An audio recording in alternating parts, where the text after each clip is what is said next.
Good morning दोस्तों, discuss online classes में आप सभी का स्वागत है।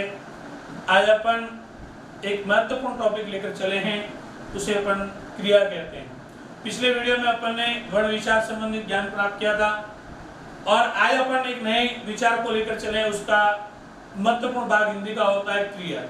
अमूमन ये बहुत सारे एग्जाम में पूछा जाता है, पीएससीसी, पीटीटी, इसके अंदर ये बहुत जानकारी ली जाती है। जैसे पटवार जैसे बड़े एग्जाम में भी ये पूछा जाता है कि क्रिया, अपन एग्जाम में जब बैठते तो अपन पहचान भी नहीं कर पाते कौन सी क्रिया है इसके अंदर।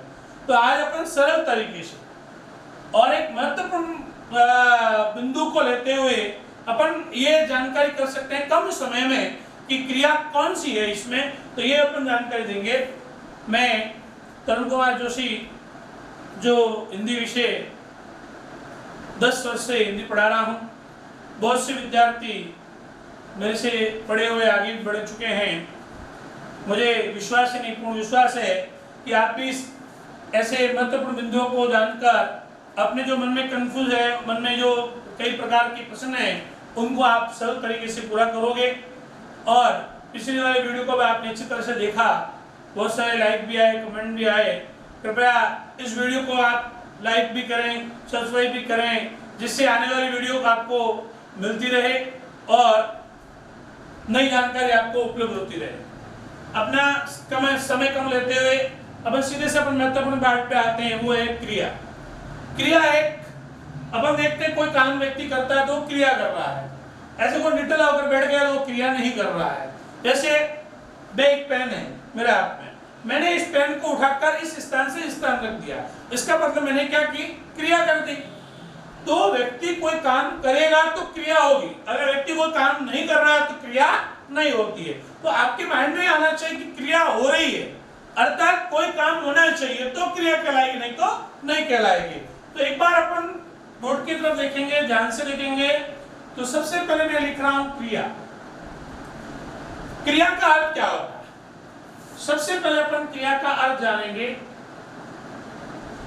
क्रिया का अर्थ होता है कर्म, अर्थात कोई व्यक्ति कोई काम करता है तो वो क्रिया हो जाती है। इसके बाद अपन सीधे से जाएंगे परिभाषा में। परिभाषा लिखेंगे तब लिखेंगे किसी कार्य का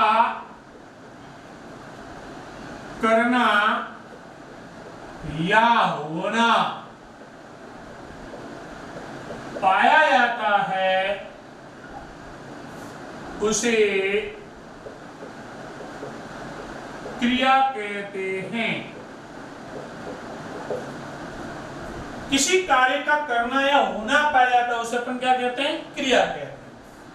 अब आगे जानेंगे आप संस्कृत में क्रिया को धातु कहा जाता है।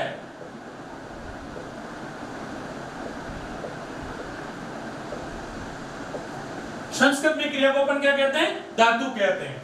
उसके बाद अपन सीधे से जाएंगे क्रिया के भेद। क्रिया के भेद,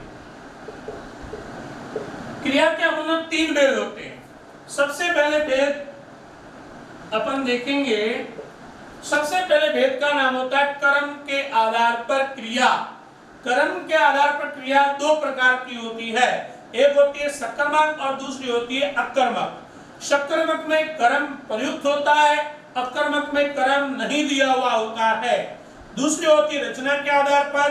रचना के आधार पर क्रिया 8 प्रकार की होती है, जिसमें नाम धातु, पूर्वकालिक क्रिया, प्रेरणार्थक क्रिया, सहायक क्रिया, संयुक्त क्रिया, ऐसे अनेकों नाम जो 8 प्रकार है वो क्रिया अपन पढ़ेंगे।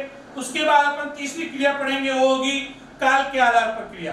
काल के आधार पर क्रिया 3 प्रकार की होती है। सबसे पहली क्रिया का नाम होता है वर्तमान कालिक क्रिया, जो वर्तमान का समय बता रही है, जो भूतकालिक क्रिया जो बीते हुए समय का बता रही है, और तीसरी क्रिया का नाम होता है भविष्यकालिक क्रिया, जो वहां आने वाले समय के बारे में तुमको जानकारी देती है। तो सबसे पहले एक डायग्राम बनाएंगे अपन, यहाँ पर डायग्राम के आधार पर समझेंगे।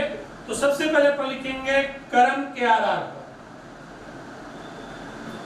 कर्म के आधार पर, कर्म के आधार पर क्रिया दो प्रकार की होगी, एक होगी अकर्मक और दूसरी होती है सकर्मक। बस सकर्मक के अंदर दो भाग पढ़ेंगे अपन। सकर्मक में दो भाग पढ़ेंगे, तो एक पढ़ेंगे एक कर्मक क्रिया और दूसरी पढ़ेंगे द्विकर्मक क्रिया। जिस वाक्य में एक ही कर्म होता है तो एक कर्मक क्रिया हो जाएगी, जिस वाक्य में दो कर्म होते हैं तो द्विकर्मक क्रिया हो जाएगी। उसके बाद अपन पढ़ेंगे रचना के आधार पर। रचना के आधार पर, रचना के आधार पर क्रिया 8 प्रकार की होती है। उसके बाद अपन पढ़ेंगे अगला, उसका नाम होगा काल के आधार पर। पहले भी मैंने आपको ये बात बता दी है, काल के आधार पर क्रिया 3 प्रकार की होती है। सबसे पहले अपन पढ़ेंगे वर्तमान कालिक, जो वर्तमान का समय बता रही है। दूसरी होगी भूतकालिक, जो आने वाले समय के बारे में बता रही है। और तीसरा हो जाएगा भविष्यकालिक, जो आने वाले समय के बारे में जानकारी प्राप्त करवाएगी। इस प्रकार अपन क्रिया के संबंधी जानकारी को प्राप्त करेंगे। तो क्रिया हमने कितने प्रकार की होती है, क्या होता है, वो अपन पढ़ेंगे। और नंबर 2 एक टॉपिक अपन लगाने जा रहे हैं, वो होगा अपना कर्म के आधार पर क्रिया के भेद।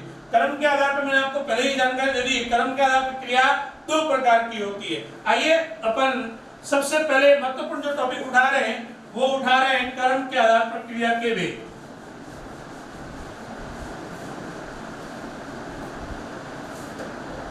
सबसे पहले अपन कर्म के आधार पर पढ़ेंगे कर्म के आधार पर। कर्म के आधार पर क्रिया 2 प्रकार की होती है। सबसे पहले अकर्मक। अकर्मक में कर्म प्रयुक्त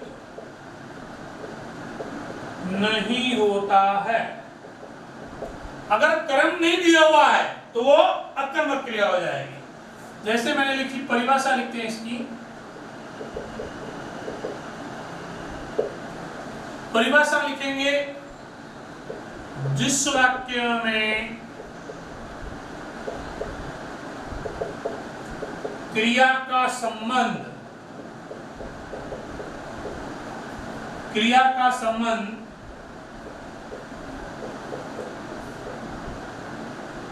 कर्म के साथ न होकर कर्ता के साथ क्रिया का संबंध होता है,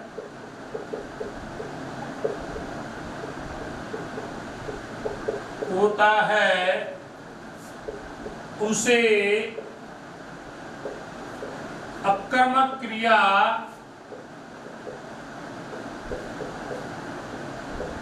कहते हैं। तो जिस वाक्य में क्रिया का संबंध कर्म के साथ न होकर सीधा क्रिया का संबंध किसके साथ होगा, कर्ता के साथ होगा, उसे कौन सी क्रिया बोलेंगे, अकर्मक क्रिया। उदाहरण के रूप में मैं आपको सामने ले रहा हूं। उदाहरण नंबर 1, जैसे वह जाता है। ध्यान से देखना, उपयुक्त वाक्य के अंदर वह जाता है, कहां जाता है यह नहीं दिया हुआ है, तो जाता है तो क्रिया हो जाएगी। मैंने आपको पहले कह दिया कर्म के साथ न होकर कर्ता के साथ क्रिया का संबंध होगा, तो संबंध वह किसके साथ बना रही, क्रिया कर्ता के साथ। वह करता है, कहां जा रहा है इसके बारे में जानकारी नहीं दी गई, कर्म लुप्त है, इसलिए कौन सी क्रिया हो जाती है, अकर्मक क्रिया कहते हैं। दूसरा जो नंबर आएगा वो आएगा सकर्मक क्रिया। सकर्मक क्रिया के अंदर कर्म प्रयुक्त होता है, अर्थात कर्म दिया हुआ होगा, ऊपर में नहीं दिया है नीचे में दिया होगा, इसलिए उसको सकर्मक क्रिया कहते हैं। परिभाषा के तौर पे लिखेंगे, जिस वाक्य में क्रिया का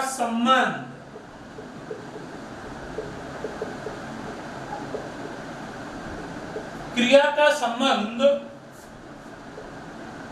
कर्ता के साथ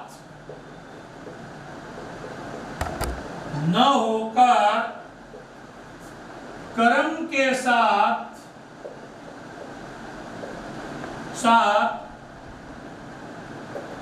हो तो उसे सकर्मक क्रिया कहते हैं। इसके अंदर कर्म दिया हुआ होगा, इसलिए क्रिया का संबंध किसके साथ है? कर्म के साथ है, कर्ता के साथ नहीं है। तो जिस वाक्य में क्रिया का संबंध कर्ता के साथ न होकर कर्म के साथ होता है, उससे अपन कौन सी क्रिया बोलेंगे? सकर्मक क्रिया बोलेंगे। जैसे उदाहरण के रूप में मैंने लिखा, वह विद्यालय जाता है। नोट करना, इसमें कर्म नहीं दिया हुआ था कि वह कहां जा रहा है, इसमें यह दिया हुआ है कि वह जाता है, कहां जाता है? विद्यालय जाता है। तो इसमें कर्म दिया हुआ है, इसलिए ये कौन सी क्रिया कहलाती है? सकर्मक क्रिया कहलाती है, क्योंकि कर्म इसमें कौन हो गया? विद्यालय कर्म हो गया, जाता है क्रिया हो गई, और वह कर्ता हो गया। अर्थात क्रिया का संबंध पहले कर्म के साथ होता है, उसके बाद कर्ता के साथ होता है। जहां कर्म नहीं दिया होता है तो क्रिया का संबंध सीधा कर्ता के साथ होता है, नहीं तो कर्म दिया हो तो सीधा कर्म के साथ होता है। तो ये होती है सकर्मक क्रिया। उसके बाद सकर्मक क्रिया के दो भेद होते हैं, वो अपन पढ़ेंगे।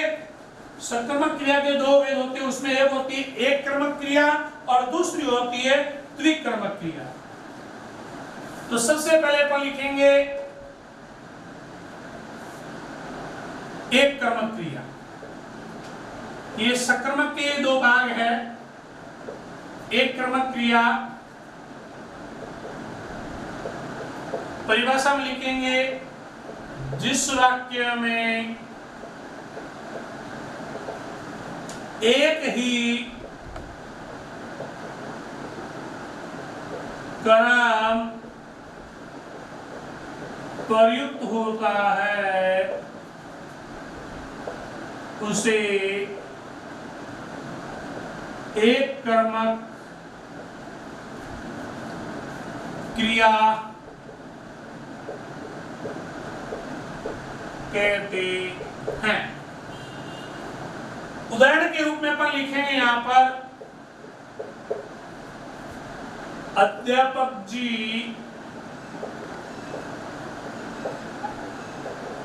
कक्षा में पढ़ाते हैं। ध्यान देना, अध्यापक जी कक्षा में पढ़ाते हैं, तो कक्षा इसमें क्या हो गया? एक कर्म हो गया। अर्थात एक ही कर्म, इसलिए इसको एक कर्मक क्रिया कहा गया। और दूसरा भाग जो इसका होगा वह होगा द्विकर्मक क्रिया। द्विकर्मक में दो कर्म होंगे। जैसे परिभाषा के तौर पर मैं लिखूंगा, जिस वाक्य में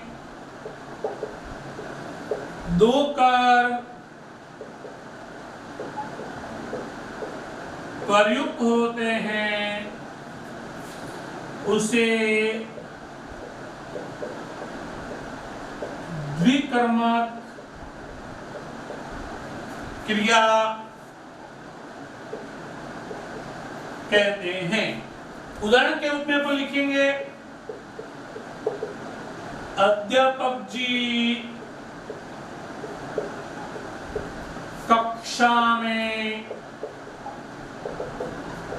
हिंदी पढ़ाते हैं। ध्यान देना, अब एक नया कर्म आ गया, वो आ गया हिंदी।